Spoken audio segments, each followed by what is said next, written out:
ఇద్దరు నావికులు సముద్రంలో ప్రయాణమైనారండి. ఎవరి పడవ వాళ్ళది. అలా ప్రయాణం చేస్తూ, చేస్తూ, చేస్తూ ఇక ఏమైందంటే పొరపాటున ఒక వ్యక్తిది దిక్సూచి ఖరాబ్ అయిపోయిందనమాట. దిశ చూపించే ఉంటది కదా! కంపాస్.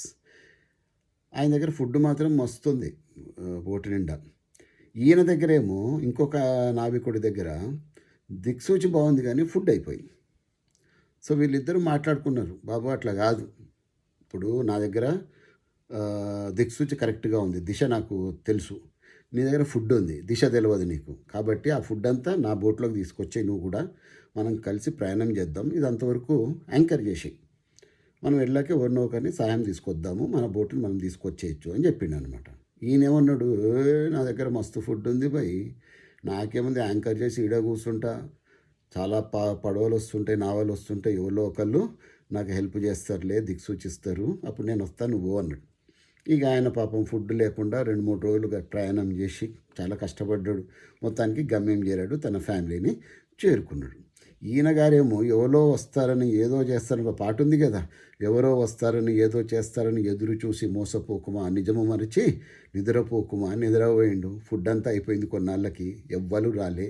ఆ పడవలోనే చనిపోయాడు. ఇది ఎందుకు చెప్తున్నానంటే మిత్రులారా, చాలామంది ఎవరి కోసమో వెయిట్ చేస్తూ ఉంటారు. నా దగ్గర ఇన్ని రిసోర్సెస్ ఉన్నాయి కదా అంటారు. ఇంత జ్ఞానం ఉంది కదా, ఇన్ని సర్టిఫికేట్స్ ఉన్నాయి కదా నా దగ్గర, ఇంత బలగం ఉంది, ఇంత పలుకుబడి ఉంది, నా బంధువర్గం ఇంతమంది ఉన్నారు, నా స్నేహితులు ఇంతమంది ఉన్నారు. ఎక్స్టర్నల్ సోర్సెస్ చూసి మురిసిపోతూ ఉంటారు. ఎన్ని తెలిసినా సరే అయ్యా మనకు దిశ అన్నది తెలుసుండాలి. ఒక డ్రైవర్ని పెట్టుకున్న ఒక యజమానికి కూడా డ్రైవింగ్ తెలుసుంటే కరెక్ట్గా ఉంటుంది. లేకపోతే చాలా ఇబ్బందులు పడే అవకాశం ఉంటుంది. ఇది జీవితానికి వర్తిస్తుంది. కాబట్టి నేను చెప్తున్నాను కదా, ఏవో అంత నాకు శక్తి ఉంది కదా, ఎక్కడి నుంచైనా హెల్ప్ వస్తుంది అంటే సరైన సమయానికి మనకు హెల్ప్ చేసే వాళ్ళు ఎవ్వరూ దొరక్కపోవచ్చు. ఆ టైంలో మనం ఏకాకి అయిపోతాము. Fish out of water. చేప పిల్ల కదా, నీటి బయట నుంచి పడితే, నీళ్ళ నుంచి బయట పడితే ఎట్లా తొల్లాడుతుందో అట్లా మన బతుకైపోతుంది. కాబట్టి always be prepared for the worst. And దిశ అన్నిటికన్నా ముఖ్యంగా, ఎందుకంటే మన దశ మారాలి అంటే దిశ మార్చుకోవాలి.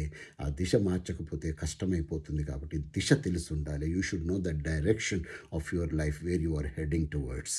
I wish you great success. ముఖ్యంగా యువత గుర్తుపెట్టుకోండి ఈ విషయాల్ని. ఎప్పుడు కూడా ఏదో నమ్ముకొని, ఎవరినో నమ్ముకొని నాకేం పర్లేదు నా జీవితం అంటే అగమ్య గోచరమయ్యే అవకాశం ఉంటుంది. మీ యొక్క దిశ మీకు తెలిసి ఉండాలి. మీ యొక్క దశ మారాలి అంటే I wish you great success. God bless you. జై హింద్.